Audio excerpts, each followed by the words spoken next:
tennis business has to improve. Like, he's one of the all-time greatest athletes, not just tennis, but all-time greatest athletes, and certainly a better person than he is a tennis player. I wish he was still with Nike. That's for sure.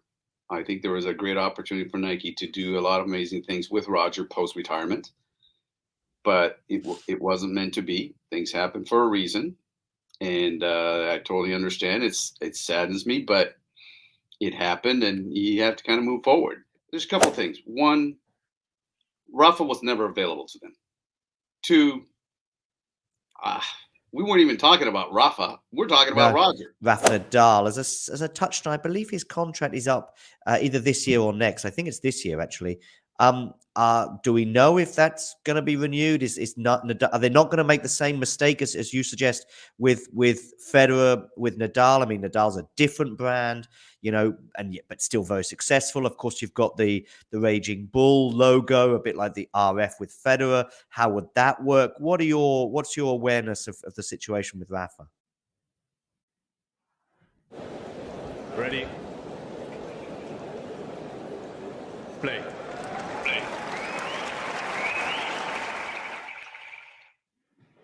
Do you like that intro, Mike? Pretty clever, John. Clever.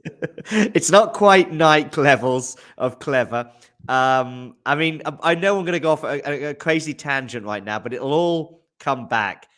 Some of the stuff, and listen, I tell you what, give yourself an introduction, Mike. Tell us a bit about you, and then I'll say what I was going to say.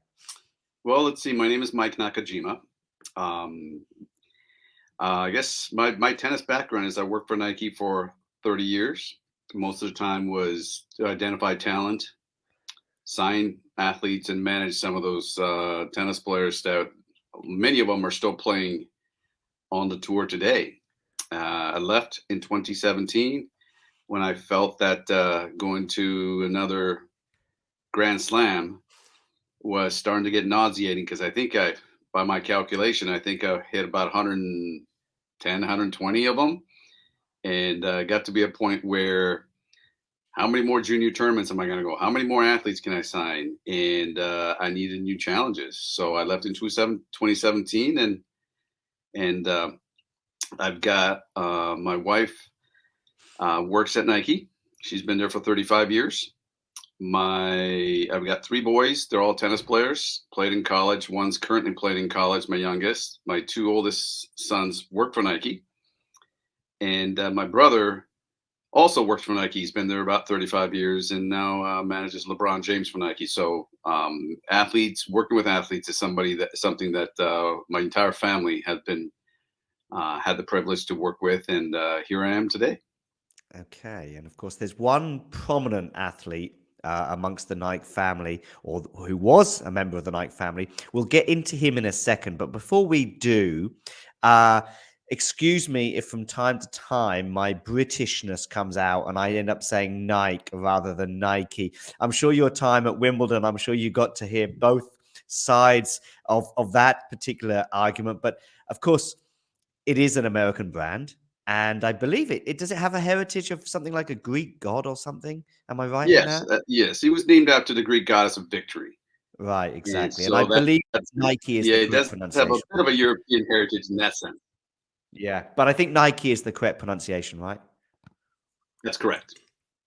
So, of course, I mentioned a prominent figure, but listen, there have been dozens of prominent figures within the Nike, as I say, family in terms of tennis in particular. And you've worked with some of these people, right? Agassi and Sampras among them? Correct. We, of course, the John McEnroes of the world, right? We started working with, guys like John and, Tom Gullicksons and many of the legends on the tour. And certainly, we went to Agassi, Sampras, Courier. Those are the guys that, after that. And then, of course, a lot of the European, Stieg, we worked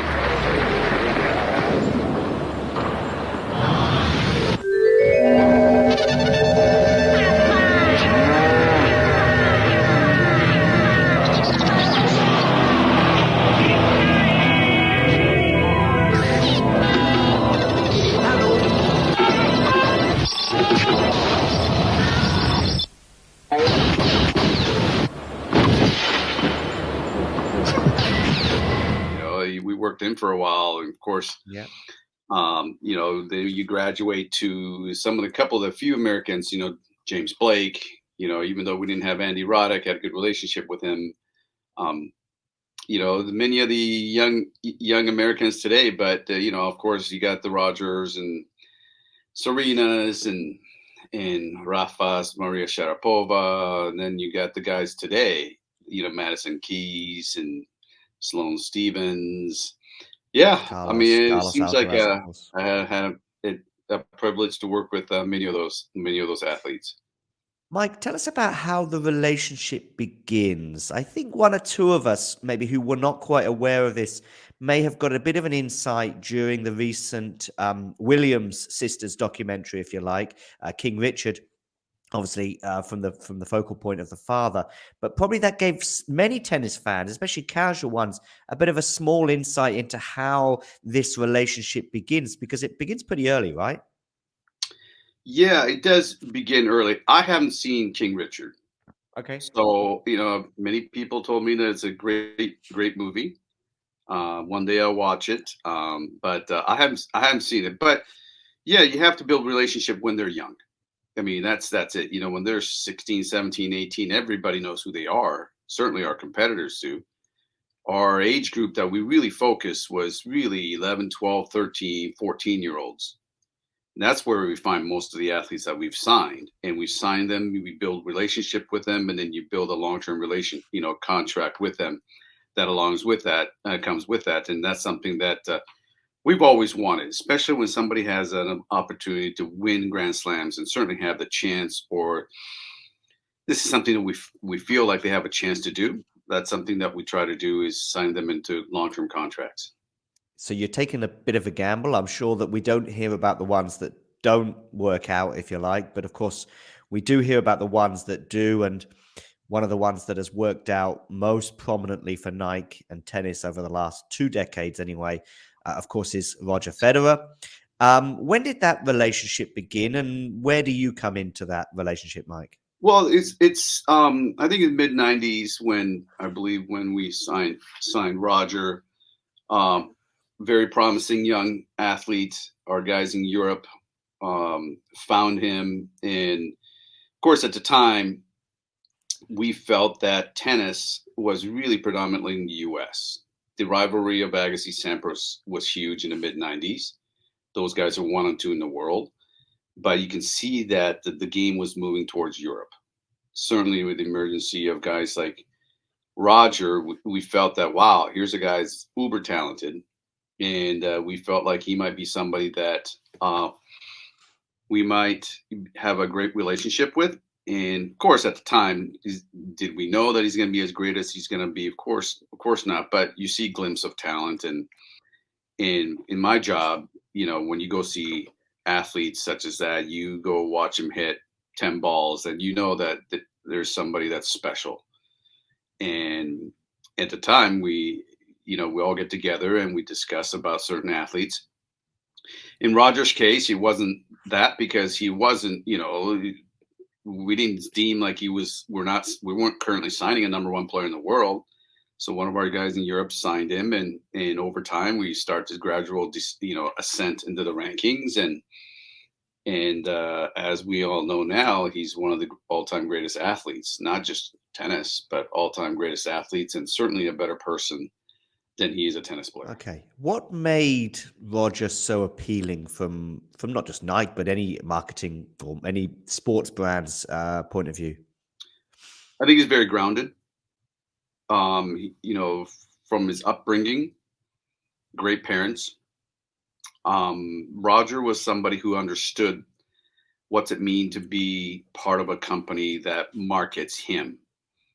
And when you do that, he also understands spending time with the people that certainly pay him, but at the same time, really believed in him when he wasn't that big. But we took a chance, as we do with a few of the others, and he understand to spend time with the people that can help him catapult him. Because I really believe that athletes are great.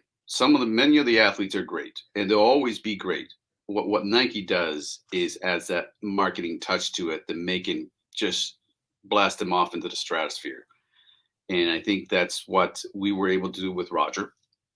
And like I said, Roger would have been probably the all-time greatest without Nike.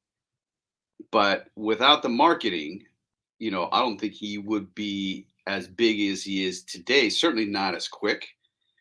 And he understood that. When we meet with the Nike people, he will give us all the time in the world, to talk about product, talk about advertising, and his personality is something that many of the top athletes don't have, I think. But he is a special person. That's somebody that I think everybody at Nike still holds really dear to their heart, because the chance that we had to work together was very special. Some of those moments, actually, which we're obviously going to get into in terms of off the court with Roger, and I'm thinking about some of the Nike advertising, which, by the way, has been pretty cool over the last 30 years, I would say. And I'm talking about from a soccer perspective. I'm a huge soccer fan. I remember some of the Nike commercials that were groundbreaking in the 90s, where you had billboards across the world and various soccer stars, kicking the ball from Rio to London to Paris. And of course, every player, unbelievable.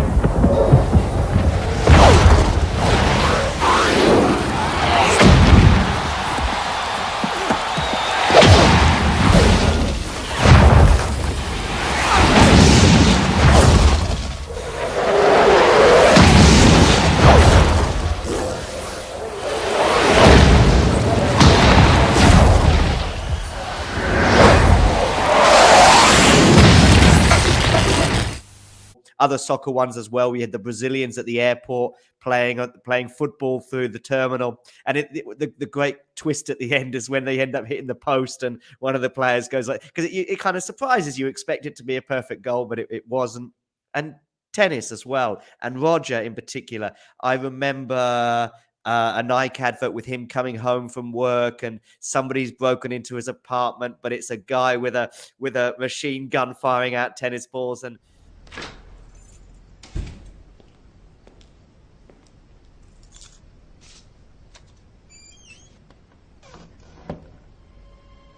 And that's golf. Moving on, a man claiming to be Roger Federer's coach has the tennis world crying fault.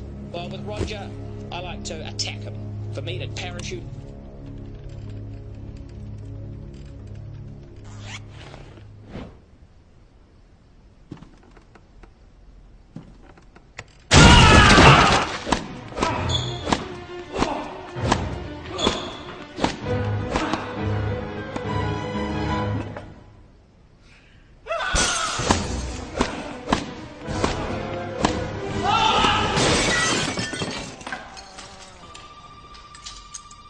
Get that, Rog? Hello? Over here.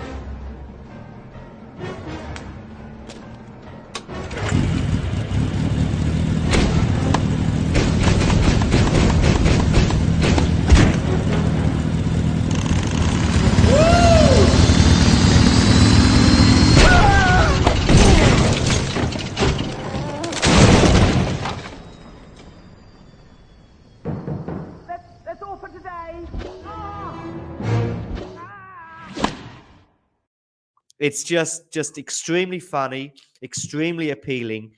What was Roger's attitude to adverts such as this? And I'm probably missing a couple of other really cool Roger Nike moments, but what was Roger's attitude? I mean, he's a pretty good actor too, right?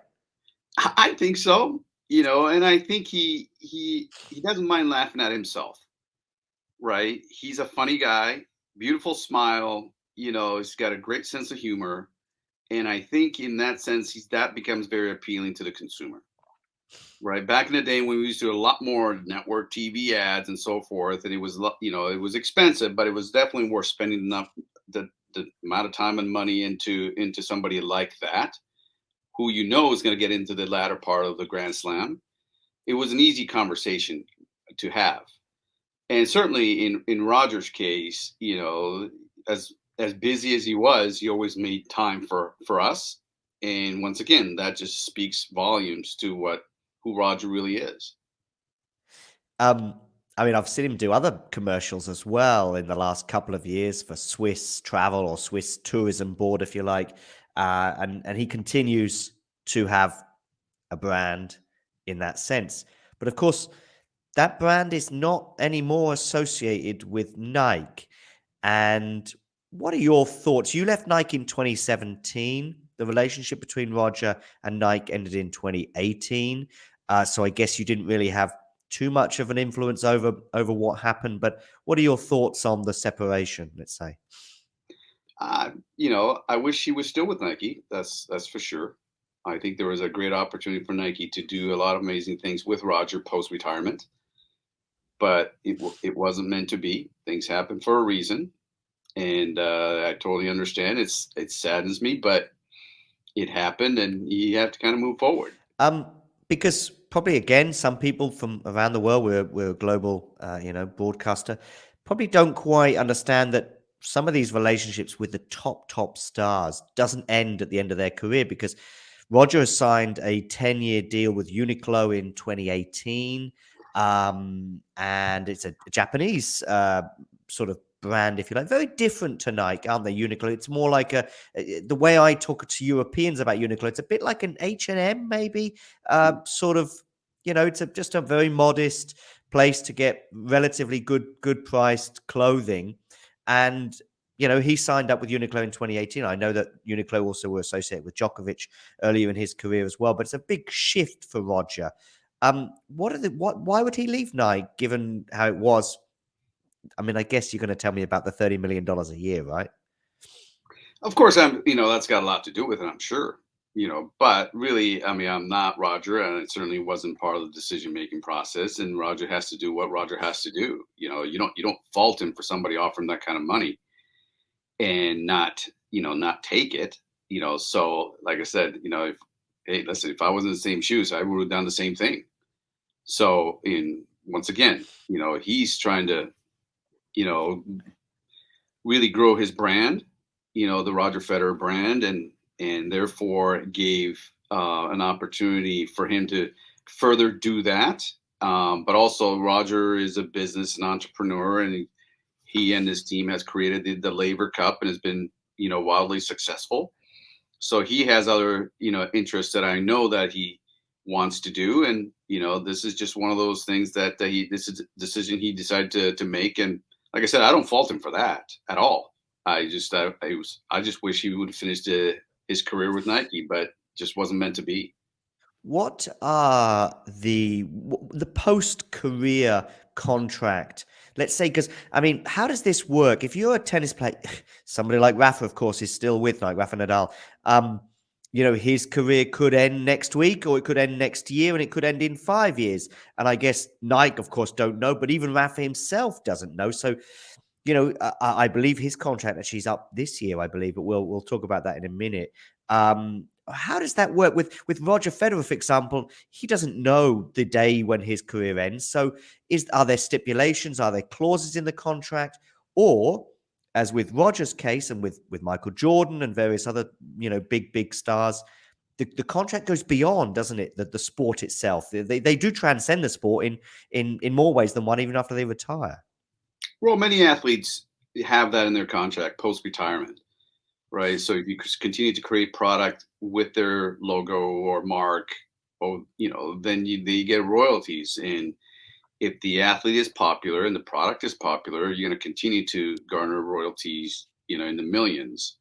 So that's obviously an incentive for them to continue to be present and be relevant in the sport, which I know Roger will continue to be, and therefore his brand will be relevant. So I guess, there are clauses in most athletes' contracts. When you stop playing, there is a minimum play requirement. You have to play a certain amount of tournaments, for you to be paid, right? But if that goes away, you have to either restructure the contract if it's somebody that Nike or anybody wants to continue to have a relationship with, or you let them go. right? In a case like Roger, I'm sure, there's some kind of stipulation in the Uniqlo contract that beyond playing, there's an opportunity for him to make a lot of money because of the product that they will make behind the Roger Federer brand, so to speak. And Roger can continue to make. Now, is he, but in his case, he's, regardless of what happens, and I think the contract says that he's going to be making those 30 million, which, hey, listen, that's amazing contract to have, and I would want one of those too. Of course.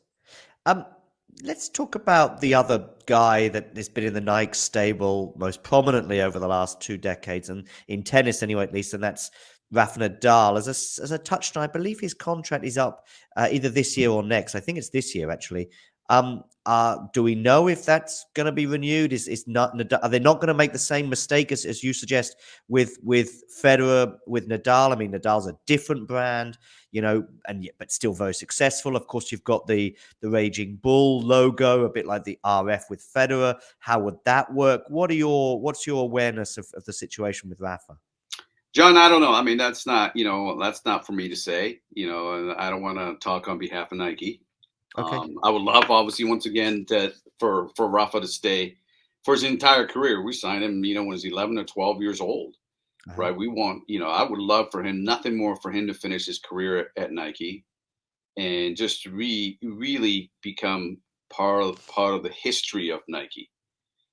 Just like, John McEnroe when he just came out of Stanford, and and he's been a Nike athlete since. When Phil Knight considers John McEnroe the fire of the company, I would say, I would love to see somebody like a Rafa Nadal be the rock of the company. This is just me, but he's just one of those guys that amazing athlete, once again, an amazing person, right? That's exactly the type of person that a company wants to stand behind. And I hope that he finishes his career at Nike. But like I said, I'm not privy to any of the conversation until he walks on the court with Nike or not with Nike. That's when the rest of the world finds out, is when I'll find out. Yeah, got it. I did see him for the first time, I think, in 20 years or even longer. As you say, he signed up, I think, in his his youth. I did see him wearing non-Nike clothes whilst practicing on a tennis court for the first time ever. It was last summer in the grass court season, just before Wimbledon. I think he was practicing somewhere in Mallorca. That may have been a coincidence, but people did start to chatter at that point. But listen, let's not go down that alleyway, because as you said, you don't really know much more than what you've said. But I do want to touch on both Federer, Nadal, and others like that. You said how appealing they are as a brand, as well as obviously very successful tennis players. What about Novak Djokovic? Why has he not necessarily been on Nike's radar? That's a good question. We made a conscious decision to have a directive on which athletes to sign, and we just decided that, hey, Rafa and Roger are the two guys that we felt are going to be the guys leading the torch, in the men's tennis front. It's quite possible that Novak's going to be the greatest of all time, from a Grand Slam standpoint. And if that happens, wow, it's an amazing feat, but it's just a decision that we made consciously, that Roger and Rafa are the two guys that we decided to go after, and nothing more than that. Like I said, he's had an amazing career, and he'll continue to have that. But we just felt that, those are the two guys that we wanted to stand behind, and those are the guys that we decided to continue to renew their contracts. You, as an individual, Mike, I hope you don't mind me saying that I really became aware of you as little as 5 months ago, courtesy of this book here about Federer and the Federer effect, a lot of which we've already touched upon. But it's very interesting. You have a role in it, if you like, and the guys Simon Graf and Simon Chambers, I interviewed them last year about this book, and you're one of the guys they spoke to, because how can you not, with the influence or the relationship that Roger and Nike had together. But you did highlight the situation with Novak, and you did suggest that there's always a sort of a dark cloud around him, and maybe that is something that Nike wouldn't find so appealing, right? Well, once again, it's very expensive, to sign all those three players. The tennis is a very small business within Nike. Sure. So when you say that, back in the day when we wanted to go after 10 athletes and we got 9 of them, we felt, okay, well, we can let that one go. Well, it's not that case anymore, right? And slowly over the years, that's changed.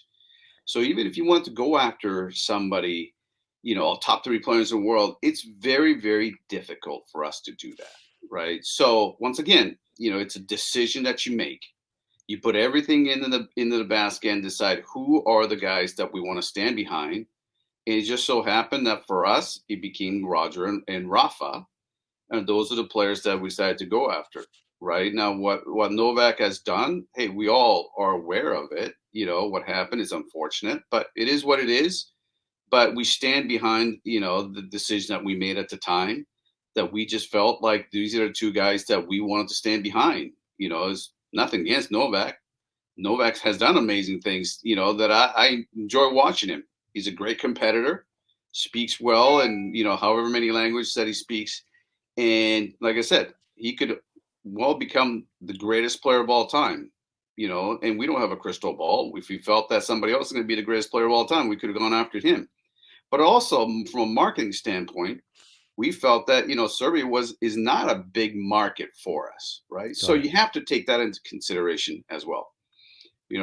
Switzerland, a big market? Well, maybe not. But when he became the Roger Federer, he transcends that and he became a global athlete. And we just said, okay, that's good enough. And certainly Spanish, player like Rafa, he's somebody that we felt that, hey, Spain is a big market for us. And he has a huge following. So those are, the athletes that we decided to hang our hat with. And you have to stick by our guns and we just go with it, So nothing personal to Novak. And maybe he didn't want to be with Nike anyway, because he certainly got treated well from Lacoste and Uniqlo and Adidas before that. But, at the end of the day, that's the decision you make as a group, and we stand behind it. The comments that you made in the book, by the way, it took a few months for them to trickle out because it did become a social media thing for a few days, a couple of weeks ago. I'm sure you're aware of that. But even more than social media, even Lacoste decided to respond. Did you see that? I did read the headlines. I like to think that whoever made the comment has bigger things to do than just, to comment on. So the comment was that Lacoste would not entertain, I think, Rafa, and they're very happy with Novak, more or less. Which is great, right? But once again, there's a couple things. One, Rafa was never available to them. 2, we weren't even talking about Rafa. We're talking about Roger, right? So I don't quite understand that comparison.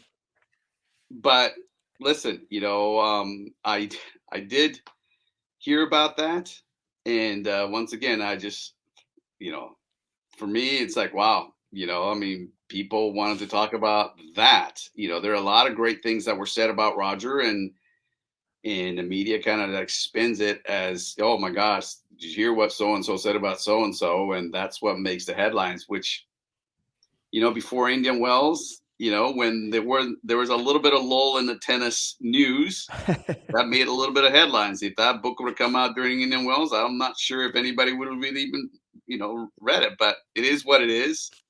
All my friends are giving me crap about it, but hey, whatever. I think that probably they are responding not necessarily to you, but to social media to some extent, the people there, and even the journalists are acting on that, and maybe even prompting such a response, as I'm sure you're aware, Mike. Listen, before I let you go, I do want to talk about Nike now in tennis, and just a couple of minutes on where things are right now in the next couple of years. I mean, there have been a few, high-profile names that are no longer with Nike over the last few months. I think Sloane Stephens is one of them, but Donna Vekic, Marta Kostyuk, Markéta Vondroušová, and possibly most notably Andrey Rublev, all no longer with Nike, and all in such a short space of time. Does this mean anything, or is it just one of those things that happens where players come and go, and there may be some more players coming through? Or are Nike maybe streamlining a bit and just maybe putting all their eggs in the Alcaraz basket, for example? you don't want to really put all your eggs in one basket, Okay. but the tennis business has to improve, Okay. right? If Nike's a $40 billion company and tennis business is less than 1% of that, you have to, somehow the industry, needs to have an upswing, in my opinion, right? Agreed. Obviously, Yeah. here in the U.S., pickleball, has become huge in taking over tennis courts, right? A lot of tennis players are playing pickleball now. Am I blaming Nike not re-signing certain athletes because of pickleball? No, I'm not saying that. There's a lot of factors behind it. Once again, I don't want to speak on their behalf. I was there, did a lot of things at Nike that I'm sure a lot of people question, right? I'm not about to question my former colleagues with how they do their business. They know what they're doing and they have a business plan that they're going to stand behind, right? I love Sloane. We had her as our junior. She won the U.S. Open. Certainly wish her well. I saw that she's wearing something, another brand. Andrey Rublev, he's wearing a brand that is a friend of his has created it. So he wants to help his friend, hey, all that, check. I don't blame them for that, right? At the end of the day, if that helps them, continue to play better on the court, great, right? But at the same time, the budgets are tight. Every year we go through this exercise of budget cuts and budget cuts and budget cuts. You don't want to put all the eggs in that Carlito basket, but certainly he sounds like, he's the real deal. But, the danger of putting all the eggs in one basket, if that athlete gets hurt, or if that athlete loses in the first round, then what, right? So you want to spread out your eggs, so to speak, make sure, and that's what we tried to do, is to make sure we have representation. We want to be in the second weekend of a Grand Slam. That is, we try to stream. We no longer sponsor tournaments. We didn't really care about who everybody else around the court wearing the product. We just wanted the athlete holding the trophy with the logo. That is the only thing that we cared about. It was the brand presence. And if their decision is to, Carlos and, Sabalenkas of the world, and that's what they're going to do, and that's what they're hoping, that they're going to have the exposure that they're looking for with them holding the trophy, then hey, I hope that happens, because obviously Sabalenka winning Australia was huge.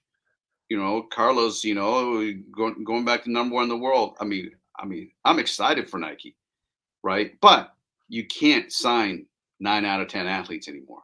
Those days are gone, right? So now, if there's 10 athletes who want to go out there, you want 2 athletes, and you want to go hard and go after those 2 athletes, because I really believe that if Nike wants to go after an athlete, they'll get that athlete. That's the strength of the brand, and I really truly believe that that's what they're going to do. And I wish our colleagues get best of luck, because I think that there's some great things out there. Well, Mike, we're pretty much dead on 30 minutes, so I'm really appreciative of your time this morning, as it is where you are in California, right? No, you're in Oregon, sorry. Yeah, I'm just right down the street from Nike, actually, still. Nice, on your doorstep. I'm in Germany, so it's Saturday evening here. But listen, one more time, just want to say a big thank you to you for your time. Thanks for having me, John. I appreciate it. Great. And I will play us out with this little 10-second video. If you enjoyed this video, make sure you hit that like button. Don't forget to subscribe and click that notification bell so you don't miss out on all things tennis.